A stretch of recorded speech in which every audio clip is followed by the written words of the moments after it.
is an 8-iron, and it's a dead shank. Wow. Way right. Takes a hop off the path. You gotta be kidding me.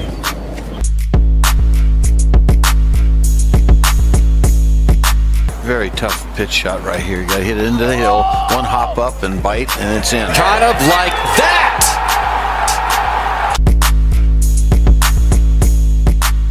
Hey, what's going on, everybody? This is Jay from Sub 70. Just wanted to give a quick intro to this episode of the podcast. This is our interview with Wisconsin's own Jerry Kelly. Jerry Kelly is a 3-time PGA Tour winner and a 3-time Champions Tour winner. Jason talked to him a little bit about how his time on the Champions Tour is going, playing in Pro-Ams with Aaron Rodgers. They talked in depth about Jerry's earlier years playing Q School, playing all sorts of mini tours, and basically just playing every tournament that he could possibly get into, which led to a 20-plus year career on the PGA Tour. They also talk about the Greater Milwaukee Open, the Ryder Cup, and some other interesting topics. So check it out. Hope you like it. Hit us up on social media at GolfSub70. Here's the interview. I'd like to welcome to the podcast 3-time PGA Tour winner and 3-time Champions Tour winner, Jerry Kelly. Jerry, I really appreciate you taking the time to do this. No problem. My pleasure. Well, first off, congratulations on your win at the Mitsubishi Electric Championship over in Hawaii. Has to be a great way to start the year out. Got to be off and running already. Yeah, I mean, you always love to be 1 for 1. You can't win them all unless you win the first one, right? Yeah, I mean, it's got to take some pressure off and kind of free you up to kind of play the rest of the season, I would have to imagine. And then my question is, how much fun are you having, playing on the Champions Tour right now? Are you enjoying it as much as you thought you would enjoy it? Yeah, I'm probably enjoying it even a little bit more. The competition is so good, but I didn't realize that. I knew they were great players, but, the level that everybody's still playing at is pretty impressive. So I came out here and I was like, okay, it's kind of like concert retirement party. Let's just enjoy yourselves, have fun playing golf. And I got out here and I just started getting beat up. And, these guys are playing really strong. And it wasn't until I kind of learned the 3-day thing and how to go low and enjoying it at the same time, and that's when things really started to fall into place. You could put too much pressure on yourself all over. I was worried about not having enough pressure, not getting my adrenaline going out here. And, I didn't have that problem once I got out here. And like you said, once you realize that you're shooting 15, 16, 17 under par in 3 rounds, you have to play aggressive, you have to go low, you have to make birdies. It's those guys are still really, really good out there. Like you were saying, I don't think the average person or average golf fan realizes how, you go out and play those golf courses even as a 0 handicap and go shoot 16 under par. I mean, they can really play. Yeah, it's up to, 19 and even in the 20s. It is something to get used to after, I had left the PGA Tour, just the year before, and, I'm not a long hitter, so there's about, 6 or 7 courses that I could legitimately win on. And then there's also the fact that I'm not going to be shooting extremely low. I'm going to be doing well at a course that rewards par. Well, there isn't a course out here that rewards par, so definitely a different mentality to get into. Well, I also saw at the Pro-Am event in Tucson, you were playing with your buddy Aaron Rodgers. How's he feeling, and how's his golf game right now when you're out there with him? It's good. It's real good. I think I'm gonna play 9 with him today too. I'm not in the Pro-Am, so we're gonna go play somewhere this afternoon. But he's a great player, and I'm talking about golf. He's way beyond a great player in football, but. It's just a matter of when he's going to have time to put into it and get consistent with the timing. And that's not going to happen until he retires at 51. Oh, yeah, he'll probably be playing to 45 the way those guys are going. He's going past that, buddy. Well, looking at your 2018 goals on the Champions Tour, you already have a victory this year, but what else is on your list? Is winning a major championship got to be way up there, isn't it, to notch one of those out there? Obviously, yeah. That's going to be one of those stepping stones.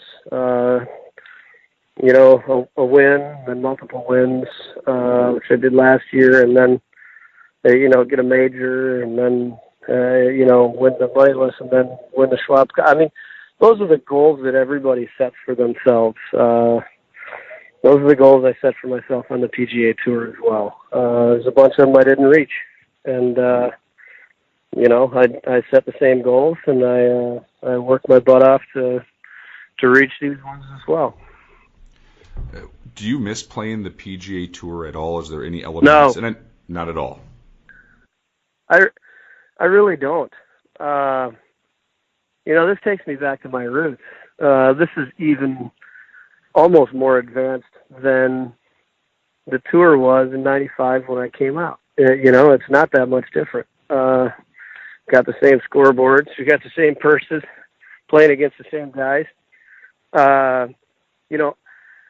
I like doing well against the current best in the world.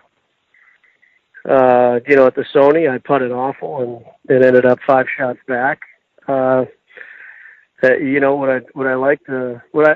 still be playing the PGA Tour if I could play Waialae every single week, but that's not the case. The game has changed, and I don't have the ability to hit it as long as Phil at his age, and these guys are going way past that. So I understand it's a different game, and that's fine with me.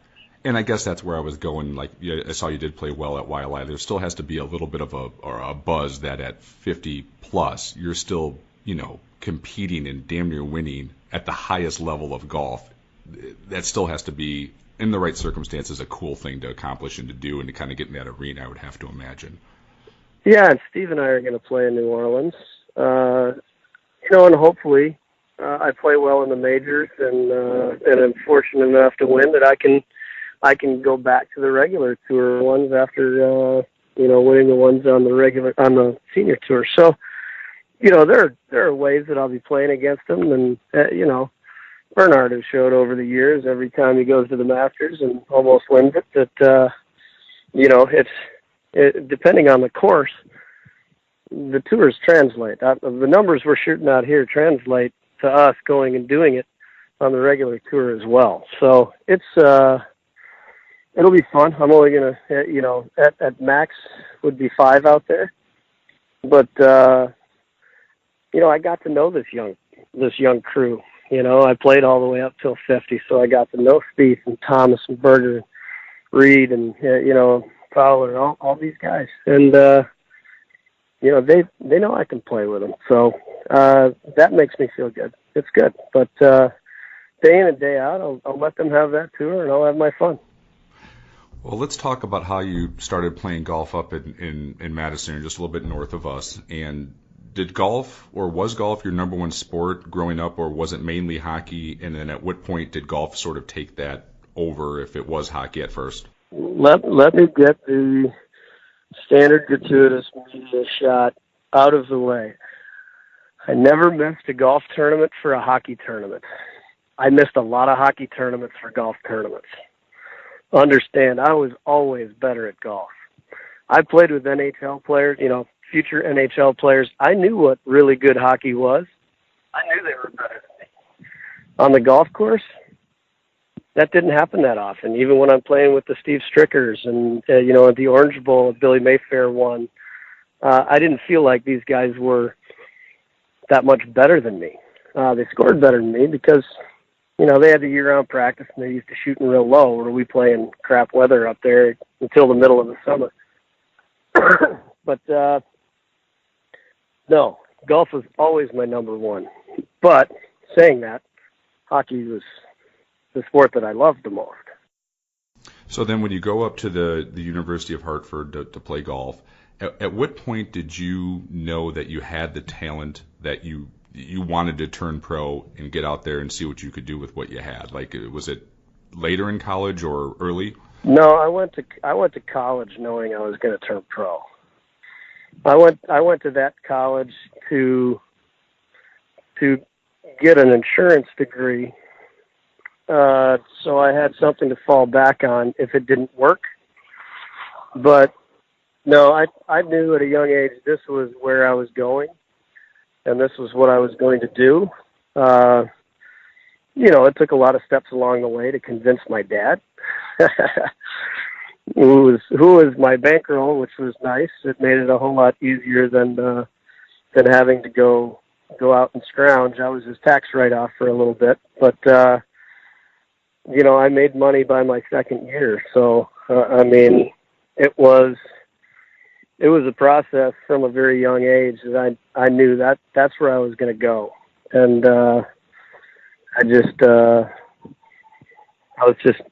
not going to say I was going through the motions in college because I knew how important that insurance degree was. Ended up with a double major in finance as well, and I put that to good use with my career. But it sure took the pressure off of going to play as a professional. Kind of similar to some of today's pros when you get that $1 million signing bonus or whatever. That was unheard of back in our day. So, we had a lot more pressure to play for our food, our lodging, our transportation. When you first started off, did you do the mini tours, or did you try going to Q school right away? I went to Q school right away, but then I did the mini tours. I did the 1 days, I did the 2 days, I did the 3 days, and sometimes all in a row. I call it the alphabet tour: the JC Goosey, the TC Jordan, the USGT, the South Coast. I played everything. I went to the Sunshine Tour in South Africa for 3 months. I played everywhere that I could get on a golf course and play against other guys. The 2 days down there at JC Goosey's was great because you do about a $400 to a $600 entry fee, and if you're outside the top 10 on the second day, then you could double down, and you could pay another entry for the second day, and then you'd have a good round and you'd double dip. You'd get some of the main purse, and then you'd win the second day money. Then you'd get some skins. You do a lot of stuff. That's learning how to play. It's great. These guys just cruising around and doing Monday qualifiers and then not playing and waiting for that one-hit strike. They're crazy, man. Go out there and play golf.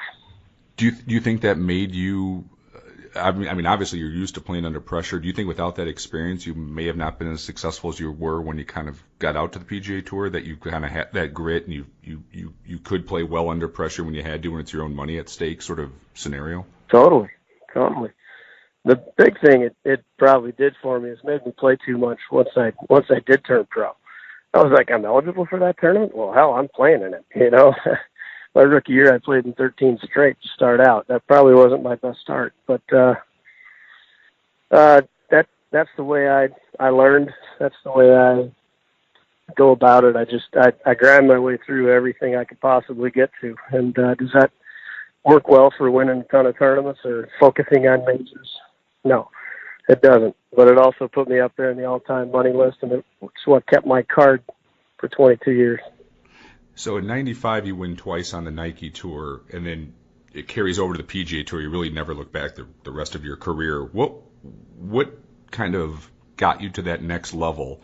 And then my follow-up is playing that tour in the PGA Tour, what was the biggest difference you saw between the guys in the Nike Tour and then once you made it onto the PGA Tour, of the difference of, is it not that much difference, or was there a difference that you could tell in those players once you kind of got out there?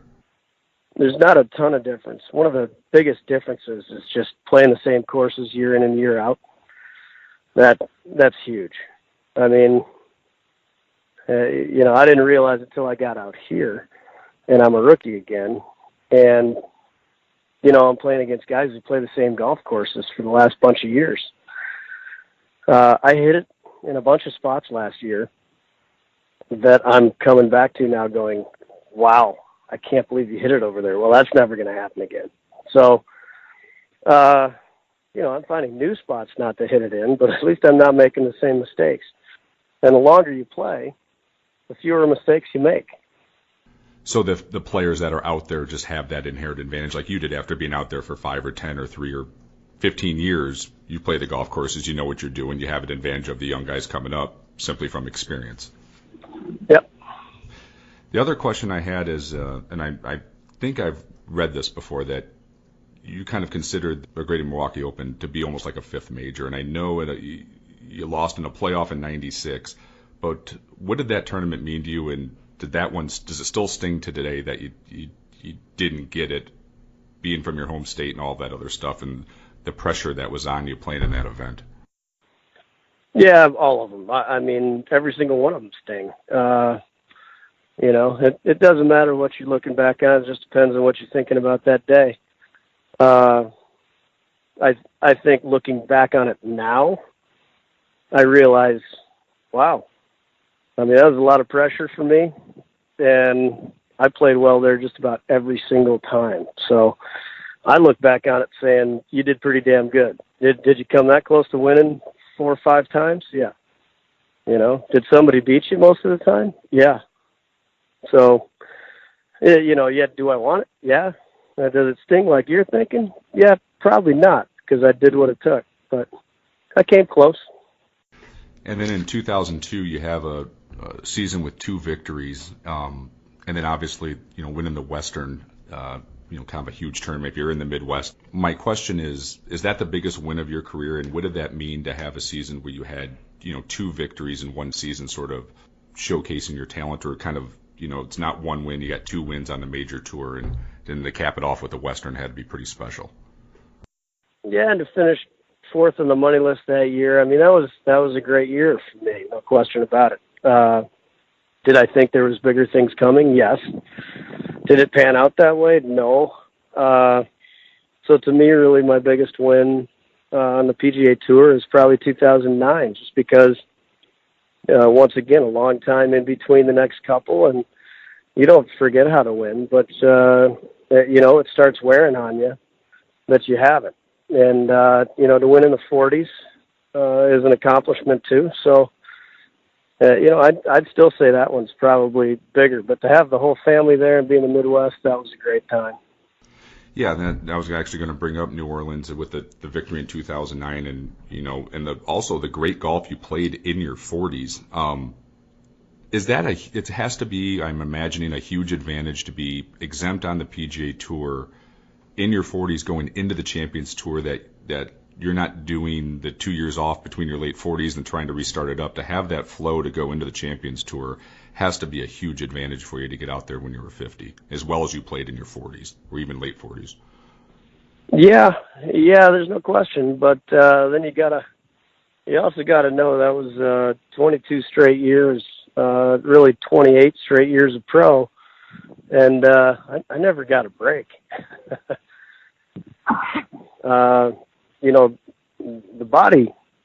The body hurts pretty much every day for every single person out here. I think, the average Joe, may not consider golfers as much athletes. They do now when they see what's going on, but, that repetitive motion and just doing something athletic with that much adrenaline going through your body, it ravages you for quite a while. So, last year I was kind of saying, let's just take a year off and just kind of play and have some fun, and it translated into better golf. So, it gave me a little better outlook for even this year.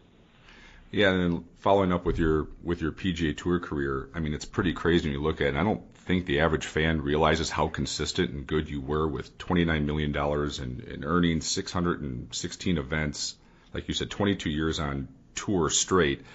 Do you think at some level you're underappreciated? Because to have that run and to do it for your entire career is pretty impressive. I don't know if people realize how hard that is to do year in and year out and be that consistent. Yeah, I've been through a lot of regime changes of golf. That's for sure. It's one of those things that a lot of the players started realizing it. Some of the young ones, but the average fan, they're always looking at the top. They're not looking at and I spent a lot of time between 30 and 70. That was kind of my spot. And, they don't go down that far, which is fine. But, for my age and really my stature in the game to go that long, that consistent, I'm probably one of the best grinders ever. That's just saying it's putting a grinder tag on me, which I love, but I was never the extremely talented guy or the best mental game guy or this or that. I just grounded out of the dirt as best I could. Well, also with we're talking about events in Wisconsin, with the event you guys have in Madison now on the Champions Tour for the American Family Insurance, I'm assuming that's got to be in place of the Greater Milwaukee Open now, right? It's got to be for you and Steve Stricker. I imagine like you would love to have that one notched into your Champions case at some point, I'm imagining. Yeah, I'm pretty sure that goes without saying. Yeah. And then my question is it hard to prepare for that event with family and friends, and it's your hometown and all that stuff? Is it kind of actually difficult to stay focused that you're there to win a golf tournament on top of the entertaining and everything else you have to do? Nope, I'd rather entertain and just go play golf. It's what I did in Milwaukee. It's what I'll do here. It takes more pressure off me than puts it on me, to tell you the truth. But I just go have fun with people with that one.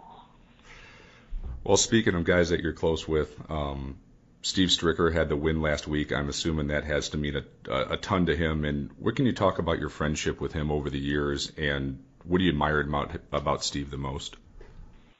Well, it's great. Our friendship is pretty deep, and it's such a fun, competitive friendship. I mean, I was joking with him after the win. I was like, you hadn't finished it, but I knew when you saw my name up there in second, you were damn well going to finish this one. So, and he kind of laughed, and we know that. That had to spur him and help him coming down the stretch, just seeing my name ready and waiting for him, because he's like, oh, that's not happening. So we have a great time playing in the team competitions together. One guy wants to get closer to the next. One I want to make the putt before he has to putt, and we have a great time, and we're both such good family men. We have a lot to talk about with our families, and we just don't have the same personalities or the same off-course things that we do. I can't sit still, and he likes to sit still up in a deer stand, so those don't mesh, but we sure have a good time together. Is there anything about Steve that the general public kind of has wrong and that is actually different than the reality? And is there any great, funny Steve Stricker stories you could share without, throwing him under the bus or anything horrible like that? Hey, he is a ridiculous competitor. I mean, when this guy cries at the end of the tournament, it's because internally he's working his ass off and he wants to rip your head off. When you get into the heat with Streak, there's no Mr. Nice Guy there. he's a great guy, but he's not the nice guy. He wants to get that thing done. But that's what all great champions have. So I think that's the best quality that he has, is just that inner drive. Well, the next few questions I have for you are just a little bit on the lighter side, and we kind of go through them fairly quick. So just give me your kind of quick reaction to this one. So good. Well, a little more than that. Best golf shot you ever hit under pressure? Best golf shot I ever hit under pressure. I don't know. That's a good question. We can circle back to that one if you want. I didn't know if there's one in your career that just, sticks out. What I've asked other guys where they just can instantly be like, it's that one on when I really needed it.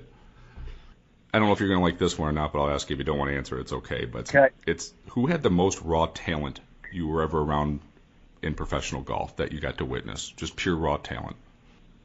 Pure raw talent? Yep. I'm sorry, but how can I not say Tiger Woods? It comes up pretty often when I ask that question. There's nobody who had more raw talent. He changed his swings for the fun of it because he was doing so good. He thought, why not? you know. I mean, yeah, he was trying to get better, but, I mean, really?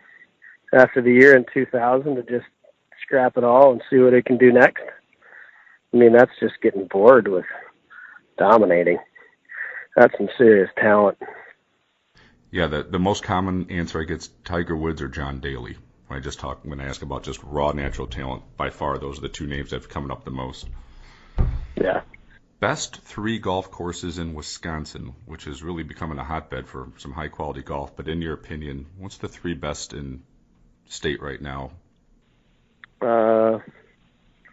Milwaukee Country Club, Sand Valley, Whistling Straits, and Erin Hills. I'll put 4 in there. Put 4 in there. That's a pretty good list. The other question I put out there, I was going to be talking to you, and some people ask these questions. The Lucky 13 logo that they put on your bag or your hat or whatever it might be, how did that come about? If I told you, I'd have to kill you. All right, I don't want to die quite yet. We can let that one go. I don't want death by Mr. Kelly. And then the other question I had, this was actually from Chuck Theory at Cleveland Golf. He asked if you're drinking any good scotches right now and if you'd recommend anything. No, I'm not a Scotch guy. I'm a wino. So if he wants to talk wine with me, I'll be more than happy to. But Aaron Rodgers is a Scotch man. You know, I'd have to defer to him. All right. Well, Chuck gave me the wrong info on that one then. So then my last question I have for you, if Mr. Stricker gets to be the Ryder Cup captain in Whistling Straits in 2020, would you I'm sure you would love to be on there, but do you think it would be realistic to have you up there as a vice captain? I would love to be on there, yet I think the PGA of America thinks of me more as a mascot than a vice captain. But they're saving the vice captainships for, like, you know, future and past Ryder Cuppers and captains and vice captains. So, yeah, I don't think they'd have room for me, but, you know, I'd lend whatever I could. I know that. Well, Jerry, thank you so much. I appreciate your time so much. I know you're under the weather, and thanks for taking the time with us today, and play well at the event this week. All right. Thanks, man.